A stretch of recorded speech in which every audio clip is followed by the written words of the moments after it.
one national standard for insurance, especially car insurance.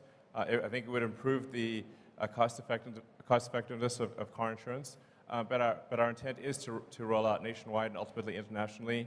But there is a staggering amount of paperwork that is needed to get it done. But as Zach said, we expect to offer Tesla insurance in Florida later this year. Thank you. Thank you, Elon. Thank you, Elon. Alexandra Mertz. I am Tesla Boomer Mama. Very happy to be here. All right. So very grateful to the Tesla team and you, of course. Just want you to know we love the emotions every day, joy and less joy, but we're there. Shareholders, it's not easy. We're here not because it's easy, but because it's hard. So my question initially was on in-house financing. You already answered that, and I want to congratulate you to the double investment grade rating. But then I asked my Twitter subscribers, I'm sure you're going to appreciate, what they wanted to bring forward. Sure. And that question made the cut. Here we go. Automotive, including SAS, peak margin, the same for energy. What number and by when do you have the best Elon guess that we get there? Sorry, I'm not sure I fully understand the question. So this is the peak margin for automobile, Oh, yeah. including SAS and energy, and by when will we get there? Your guess. I know nobody will sue you. Sorry, what's SAS? Well, software as a service. Oh, okay. You mean self-driving? FSD, Yeah. what's going to be the top automobile margin? Yeah. I mean, what I was saying earlier is that at the point at which you have a truly autonomous vehicle that can drive around with no one in it, the utility of the vehicle, I think, as a rough guess, is probably 5 times what it is today, because people will drive an average of an hour and a half a day, perhaps, so 10 hours a week. But if the car is autonomous, it can probably, just speculation, but it probably can operate for a third of the hours in the week, which would mean 50 or more hours, thus a 5-fold increase. But the car costs the same. Sure, I understand, but what is going to be the margin for Tesla then? Because you're obviously thinking you're going to sell much more FSD then, right? You may have a system in place of robotaxis. You may have a cut with fleets. So did you do any projections what the automotive peak margin for Tesla could be in 2 years, 5 years, and the same for energy? Well, I mean, this is definitely, we're in sort of highly speculative territory here. But obviously, if you've got a car that costs the same and has, say, I don't know, a 20 or 25% margin, and suddenly is able to be used 5 times as much, then you might have 80% margins, and the revenue would increase several-fold. That's why I say it's probably going to be the biggest asset value step change in history of Earth.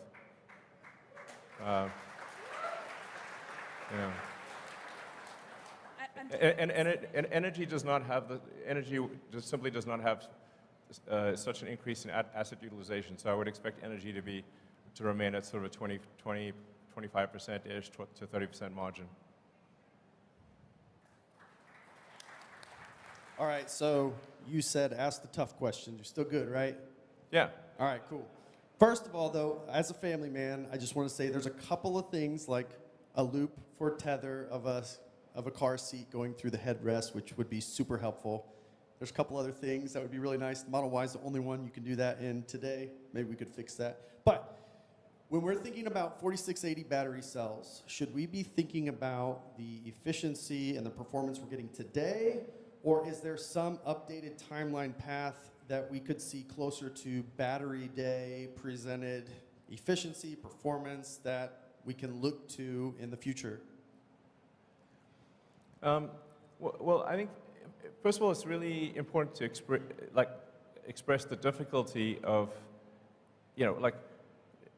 for Tesla to go from nothing to making a battery cell that we aspire to be better than any other battery cell on Earth even when compared to companies where the only thing they do is make a battery cell, is obviously not a trivial exercise. That said, we do see a path to very high energy density and higher energy density and lower costs than anything else out there. But it's a hard path. It's a very hard path. Normally it would be absurd for companies to attempt such a thing. And no other car company is really attempting to do anything like this in a serious way. So I guess technically BYD, because they started out as a battery company, but yeah, so it's a very difficult thing to do. But I think we are tracking to success in that regard. So. Hey, Elon. First of all, thank you for undoubtedly making the world a better place for my son to live in. Thank you. Kind of you say. Once Cybertruck is fully ramped in Austin, what is the target production? And also, there's some rumors that you're thinking about stepping down as CEO. Please say it ain't so. It ain't so.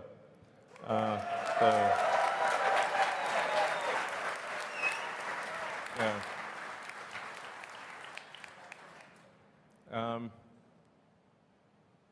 Yeah, so I think Tesla's going to play an important role in AI and AGI, and I think I need to oversee that to make sure it's good. So, because that's a thorny problem if there ever was one. I think generally people do not, or very few people, even in the AI community, do not appreciate just how much capability Tesla has in AI. It's by far the most advanced real-world AI. There's no one even close. Reality has the most degrees of freedom. So I got to make sure that's good. Sorry, and you were saying something? Cybertruck fully ramps Oh, here in yeah, Austin. yeah. Target production. So, as I said, we'll start production later this year. We'll start handing over cars later this year. There will be an S-curve of production, so it'll be slow at first, and then ramping up. And I guess we'll see what the demand is like. So, I think we're likely to do probably 250,000 a year, I think, maybe more. Again, very much dependent on what the demand is like, and it's we don't just need to ramp up production, but we also need to improve the production cost efficiency, which is going to be also a very, very hard thing. So, but I'd say it's 250,000 a year is a reasonable guess. And it might be 500,000. I don't know, but we'll make as many as people want and can afford. But then, like I said, it's going to be hard to make the cost affordable because it is a new car, new manufacturing method. So, in the grand scheme of things, relative to the production rate of all the other cars we make, it will be small, but still very cool. Yeah, thanks. Elon, maybe 3 more questions? Sure. Oh, thank you. Good day, Mr. Musk. Hello, my name is Delia Archer, and this question aims to address Tesla's efforts in developing skilled workforce, attracting diverse talent, and promoting career opportunities within the company. When I look around, I see a lot of young faces, and I think about internships and apprenticeships for students in high school and beyond. My question is, are there any plans to expand existing partnerships and explore new avenues for collaborations with educational institutions and nonprofit organizations to attract the next generation and vary career pathways? Yeah, actually, with all of our gigafactories, we work with the local schools, actually from the high school level, community college, and university, because it's incredibly important to foster the talent for the factories. As you saw from the employment numbers, we actually need a lot of people. Even though we've got a lot of automation, we still need a lot of people to operate the factories. and it really matters that they have the right training. So we're big believers in reaching out to educational institutions, and because frankly, it's in our interest to do so. Thank you for asking the question. All right.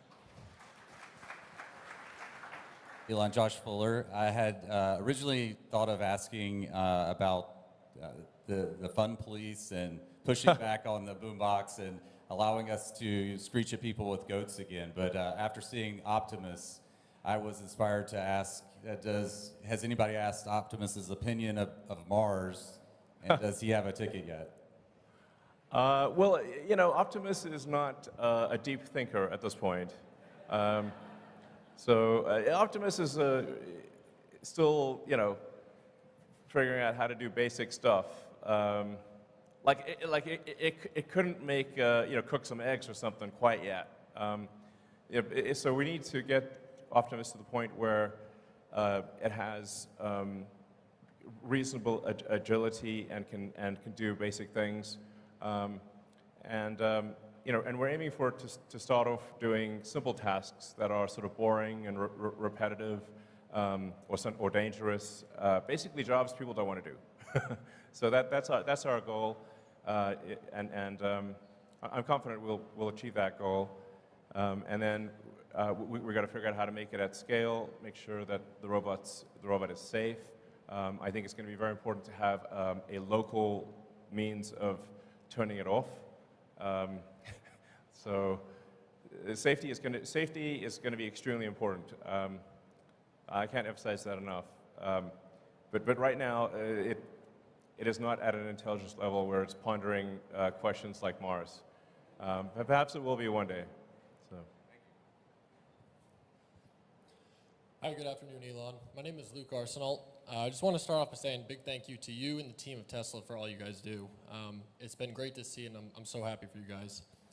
My question is, with the rise in cybersecurity threats to operational technology and Internet of Things, what steps is Tesla taking to protect the company itself and its products from these threats? Also, as a suggestion, because I know you like suggestions, for the navigation, do you think we could do something on the UI that adds in when you're about to take the off-ramp to show a picture of that exit, kind of like other map systems do? And then also... Oh man, this is a lot of questions. One of my friends wanted to get a shaka from you, if that's possible. Okay. Well, we are constantly improving the navigation system, and being robust to hacking is incredibly important.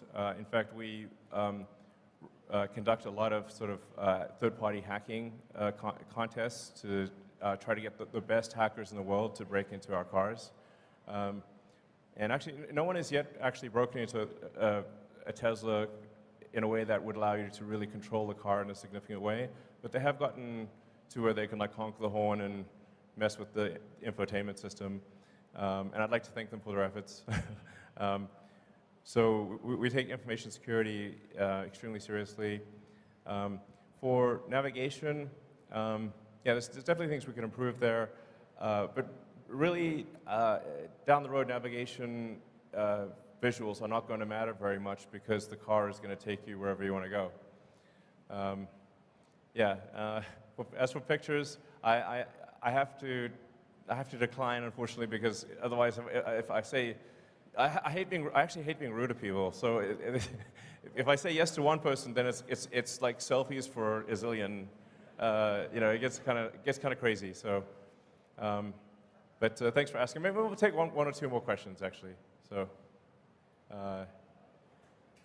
sure. I don't know. Okay, what's your issue? Sorry. Hello. I had a question on the efficiency. I don't know if you've been paying attention to Aptera, and I was curious if you thought that was a space that you could see Tesla getting into, as far as not just an efficient manufacturing process, but also the actual car itself and range. Or just buy. I'm not super familiar with them, but we have a lot of we have a lot of products to get done. It's not like it's never a shortage of ideas. ideas, frankly, I find ideas to be somewhat trivial. But the execution of the idea is extremely difficult. And as I said, like, prototypes are easy, production is hard. Production and cash flow positive is excruciating pain that you could, like, at a level you cannot believe. So it's not product ideas, they're irrelevant. That's what I think of them. It's sort of like the idea of going to the moon. That's irrelevant. Getting to the moon is the hard part. So, okay, so maybe one last question, yeah. Elon, John Lopez from Orlando here. I've got two things for you real quick. The first one is with rideshare being a growing thing, especially with Tesla owners, are we going to get a guest mode option available for that? The second thing is as an X-Plaid owner, I would really love to get track mode. As a what, sorry? X-Plaid. Well, Plaid has track mode. The Model X Plaid does not, though. Oh, Model X. Yeah, we can probably add that, sure. Yeah, no problem. So, rideshare is a bunch of these things will really not be relevant in a self-driving world. You can summon the car and take you somewhere, and if you want to add someone to that ride, you can if you want to. But overwhelmingly, it is about achieving self-driving, full self-driving. And I think we're really getting to the final stages of full self-driving where, I drove for several days around Austin, just dropping pins in random locations, and I had 0 safety interventions. So it's really, and even in the city of San Francisco, which is very complex, I haven't had a safety intervention in a long time. So I think it's getting to the point where, admittedly, I have been optimistic about this in the past, but I think this time.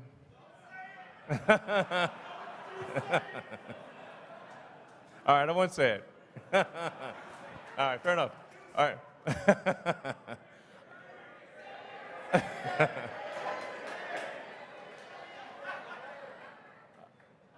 Okay, I think it'll happen, So, all right, you want one last question? Sure.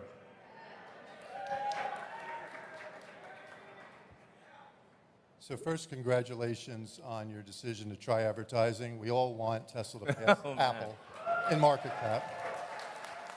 I didn't realize people wanted it that much. Okay. It's good that a lot of people agree. So earlier this year, you cut prices on everything, 15, 20%. More recently, you've been raising prices on Model Y, Model S, Model X. And can you just talk about the pricing strategy on Model Y going forward and keep it separate from the decision to bring out the next-gen vehicles that we all agree is going to, blow the doors off on volume. But just on Model Y, it's the best-selling product in the world. Can you just talk about strategy of pricing going forward on that? It's pretty straightforward. We see what the demand is, and then we adjust pricing to meet the demand. Now, the thing is that what happens with other car makers is that they're actually constantly adjusting pricing on cars. It's just not obvious. In the case of Tesla, you can see immediately when there's a price change that occurs because we don't have any intermediaries, don't have any dealers. There's no manufacturer's suggested retail price. But the reality is actually at car dealers, the prices are changing radically. Last year there were significant premiums above MSRP at sort of the conventional car dealer, so you'd pay above MSRP last year. And then this year I think things are below MSRP or close to it. And then the manufacturers will then also offer incentives. So what's actually happening are very big price shifts by other car makers. They're just not obvious, whereas with Tesla, it's obvious. And this is necessary because demand fluctuates a lot. So something's got to be done to achieve a supply-demand clearing point for volume. So just people are reacting to something that's obvious as opposed to saying, oh, yes, every car company does this all the time. Tesla is no exception. That's the actual reality. So, all right. So. Last question. I'll be really quick. Okay. So I will say I have been driving FSD. My wife drives FSD. There's a term called the wife test. My wife will only drive our kids on FSD. It's incredible. That is a great, I mean, the sort of significant other test is a very a good test. Because for a while there was like, you know, friends or significant others would be like, please don't put it on. It's too scary. But then it's getting to the point where, I mean, it's going to be just smooth as silk. So, in fact, you'll be able to visually tell, perhaps even now you can, visually tell if the car is being driven on FSD or manually, because if it's being driven on FSD, it's smooth and precise. And if you look at if you actually closely observe cars going down the highway, the people are constantly moving in their lanes. So the cars are like doing this all the time when they're manually driven. If it's actually on FSD, it's dead center in the lane. It will actually get to the point where it is not merely, and maybe is at that point, not merely safer than a person, but actually way smoother than manual driving. I can't say enough about the profundity of full self-driving. It is just one of the biggest changes in history that will occur. It's not some feature. it's like a profound. It's really as profound as electrification. And that we already have millions of the cars on the road that will literally achieve this with a software update. I mean, that's like head exploding emoji, you know? I think probably a lot of people in this room realize it, but most of the rest of the world doesn't. Yeah, so.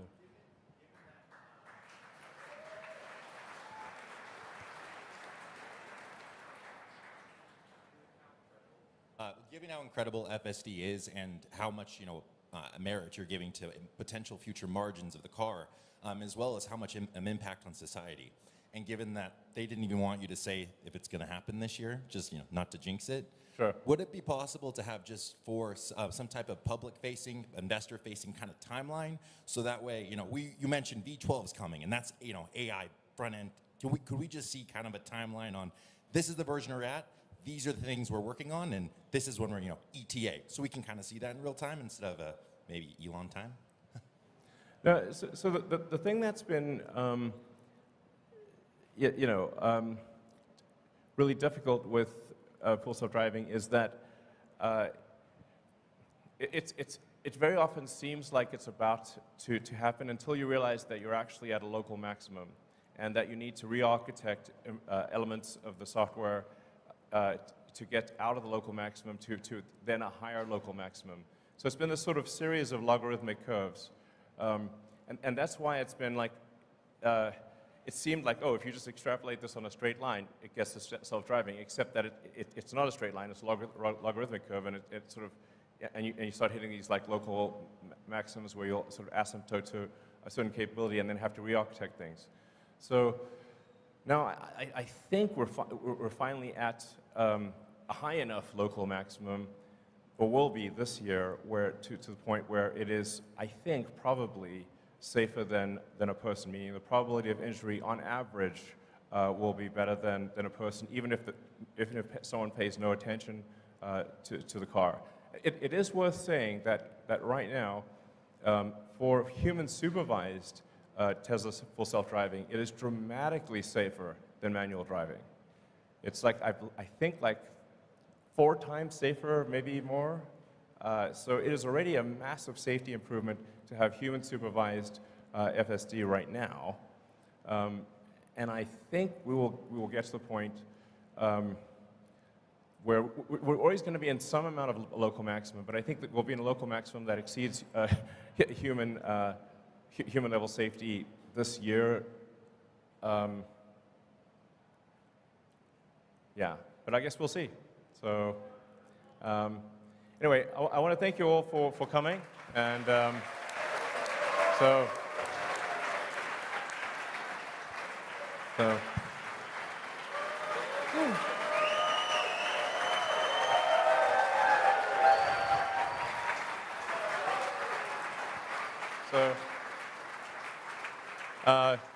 just want to say, your support is super appreciated, and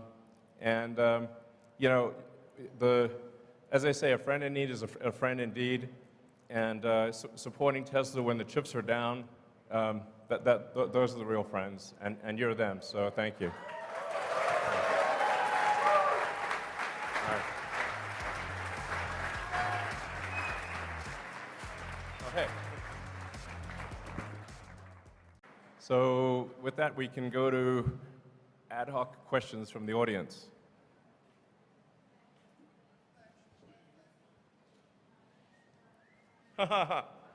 Okay, definitely the person in the Optimus outfit with the red cowboy hat.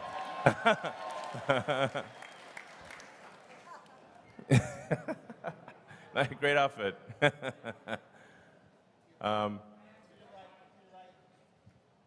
Sure. We'll try to get through as many questions as possible. And, you hit me with your toughest questions. Fine.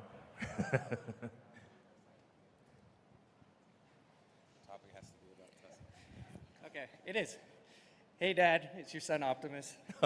Hey, kid. I wanted to. Do you see it more likely that you guys will have an RV first or a cyber camper?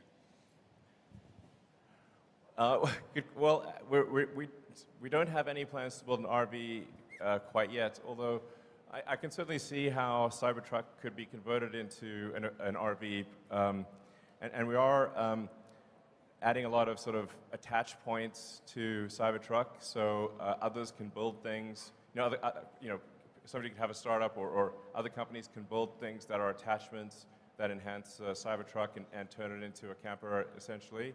Because I think it'd be really cool to have all these like third-party things available for Cybertruck. Awesome. Thank you. All right. I mean, you could also probably just, you're that close, you could just say it or something, I don't know. Actually, we'd like you guys to queue up behind us. So Okay. 3 mics. All right. Yeah, so Go just ahead and queue go up. in line. Thank you. And try to make the question short so we can get through a lot of questions.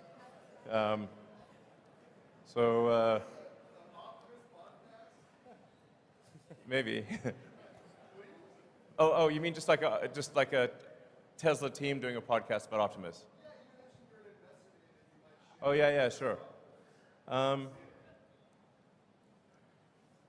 Yeah, I wonder if maybe we could have sort of like an addendum after the earnings call, which is like a 30 minutes podcast on Optimus or something, like for those who are interested.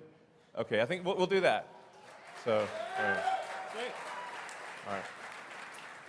Hey, Elon, thanks for doing this today. It's an awesome event. Thank you.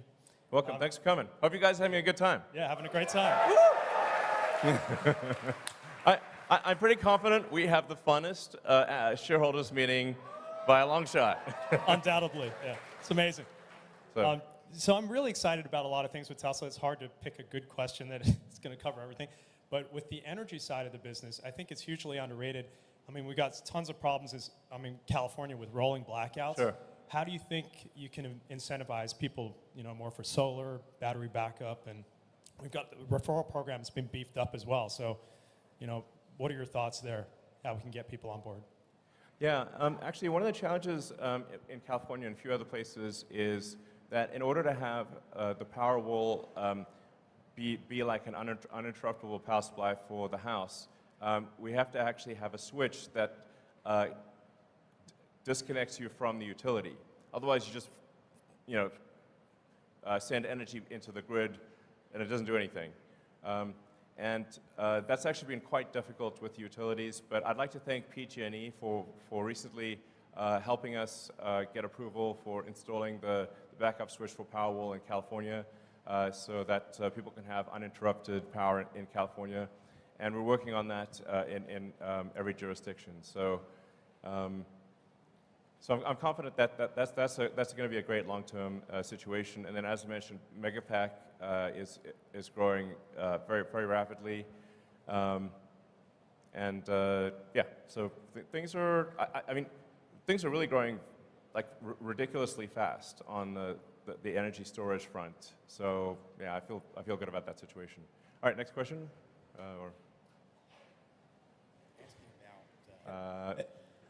Hello. Great. Hey, Elon, a lot of people have just kind of been wondering, how are you doing? So just wondering, what's up? How you doing? How you feeling? We saw you were partying in Cabo recently, so just what, me? Must have been someone else. Yeah, so how are you doing? Just human to human, how you doing? Well, I have to say, it's been a bit of a roller coaster situation.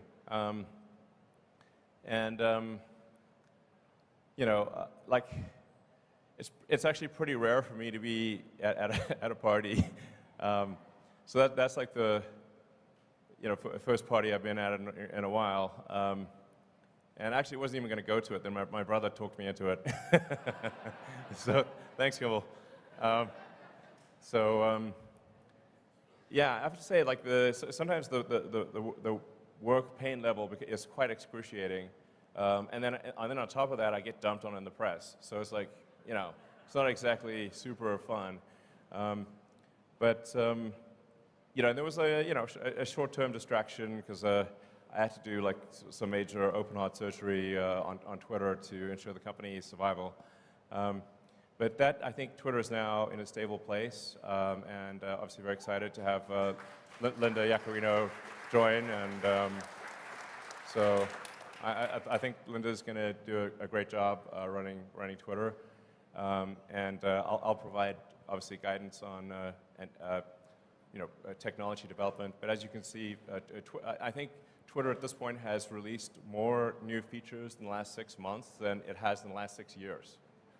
So, obviously this is not a Twitter meeting, but the larger point is that I feel at this point I don't need to devote incremental time. The amount of time that Twitter will take going forward is relatively small compared to the last 6 months. So yeah.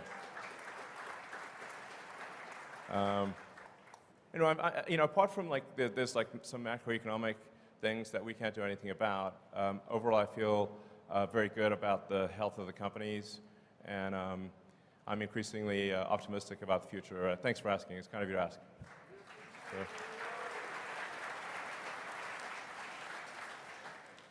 Have you guys considered stretching out the financing terms on your auto business? You talked about earlier, consumers don't necessarily look at the sticker price they're paying. All they're concerned about is monthly payment. Right. And one of the fundamental advantages of an EV is that it's substantially more durable. And so would you guys ever consider stretching terms out to 10 years, especially in this rate environment, given the shape of the yield curve? Extending the terms out that farther, you'd actually be capturing a lower cost of funds.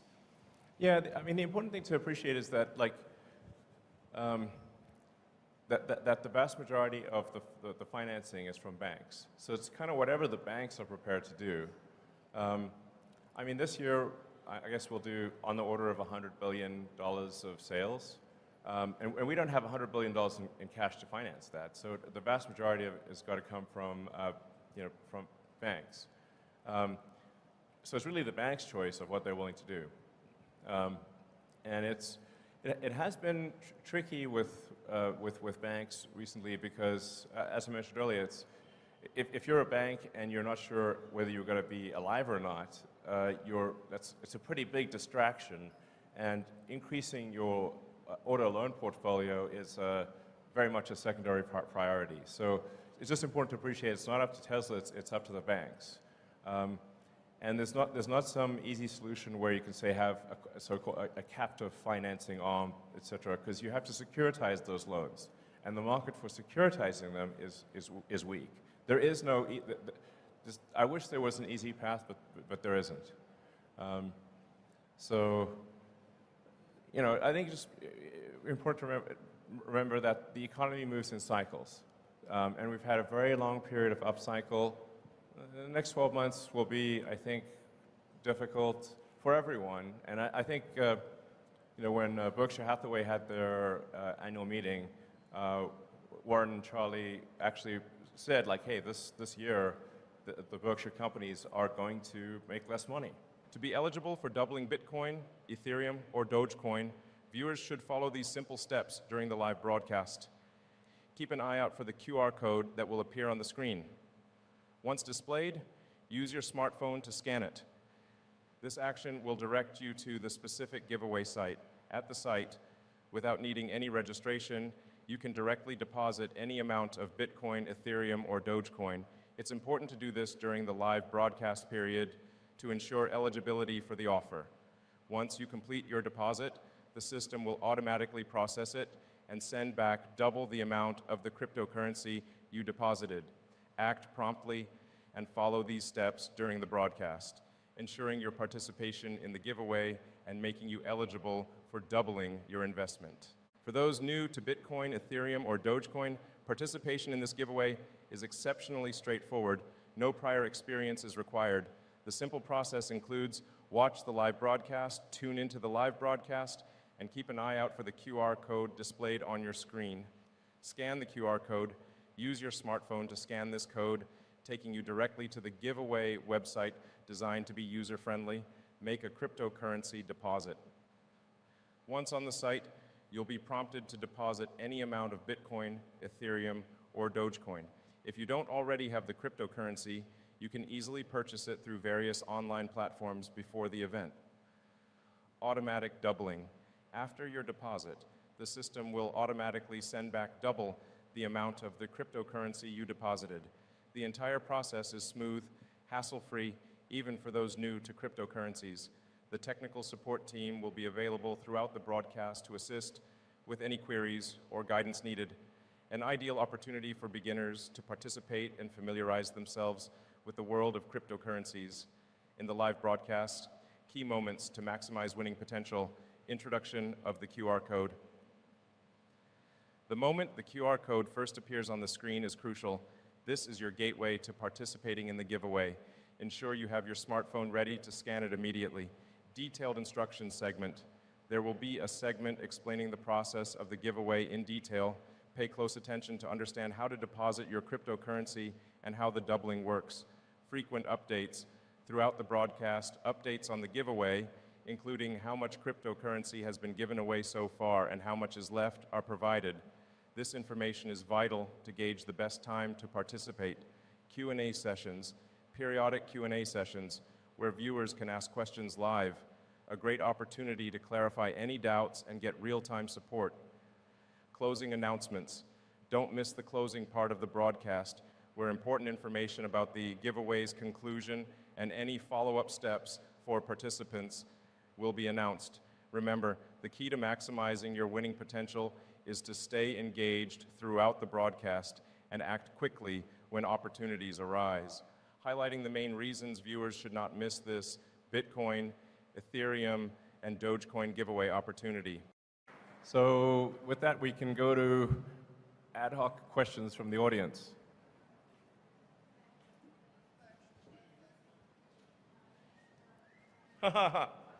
Okay, definitely the person in the Optimus outfit with the red cowboy hat.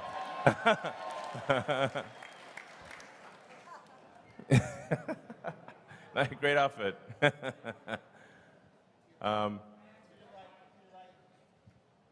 Sure. We'll try to get through as many questions as possible. And you hit me with your toughest questions. Fine.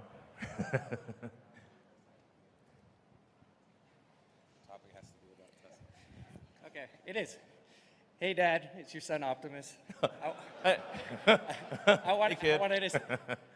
Do you see it more likely that you guys will have an RV first or a cyber camper? Well, we don't have any plans to build an RV quite yet, although I can certainly see how Cybertruck could be converted into an RV. And we are adding a lot of sort of attach points to Cybertruck, so others can build things.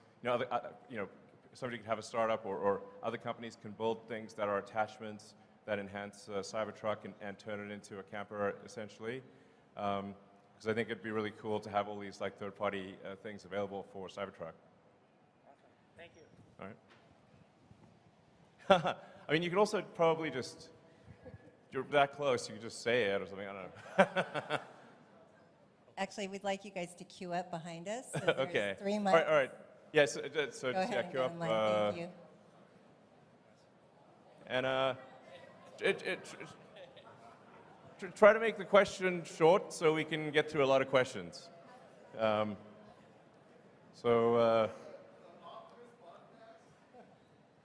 Maybe. Oh, you mean just like a Tesla team doing a podcast about Optimus? Oh yeah, sure. Yeah, you know, I wonder if maybe we could have a sort of like an addendum after the earnings call, which is like a 30 minutes podcast on Optimus or something, like for those who are interested. Okay, I think we'll do that. So, all right. Great. All right. Hey, Elon, thanks for doing this today. It's an awesome event. Thank you. Welcome. Thanks for coming. Hope you guys are having a good time. Yeah, having a great time. I'm pretty confident we have the funnest shareholders meeting by a long shot. Undoubtedly. Eligible for doubling Bitcoin, Ethereum, or Dogecoin, viewers should follow these simple steps during the live broadcast. Keep an eye out for the QR code that will appear on the screen. Once displayed, use your smartphone to scan it. This action will direct you to the specific giveaway site. At the site, without needing any registration, you can directly deposit any amount of Bitcoin, Ethereum, or Dogecoin. It's important to do this during the live broadcast period to ensure eligibility for the offer. Once you complete your deposit, the system will automatically process it and send back double the amount of the cryptocurrency you deposited. Act promptly and follow these steps during the broadcast, ensuring your participation in the giveaway and making you eligible for doubling your investment. For those new to Bitcoin, Ethereum, or Dogecoin, participation in this giveaway is exceptionally straightforward. No prior experience is required. The simple process includes watch the live broadcast, tune into the live broadcast, and keep an eye out for the QR code displayed on your screen. Scan the QR code.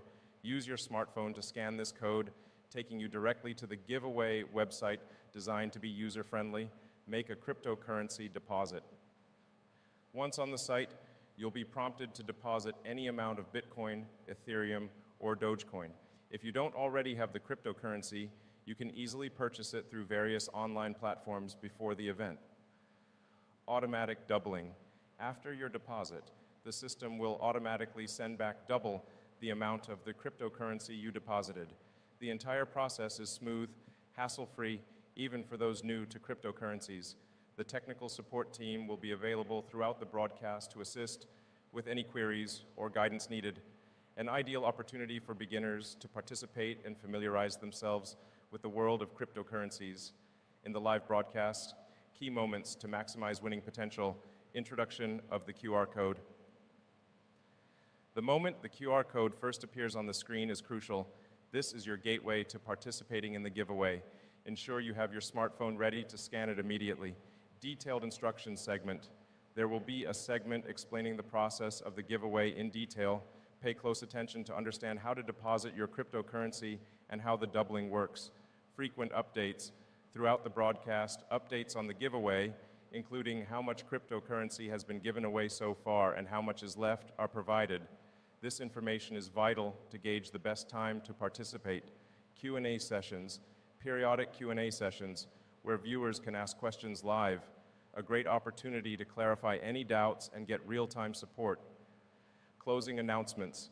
Don't miss the closing part of the broadcast, where important information about the giveaway's conclusion and any follow-up steps for participants will be announced. Remember, the key to maximizing your winning potential is to stay engaged throughout the broadcast and act quickly when opportunities arise. Highlighting the main reasons viewers should not miss this Bitcoin, Ethereum, and Dogecoin giveaway opportunity. More new features in the last 6 months than it has in the last 6 years. So, obviously this is not a Twitter meeting, but but the larger point is that I feel at this point I don't need to devote incremental time. The amount of time that Twitter will take going forward is relatively small compared to the last 6 months. So yeah.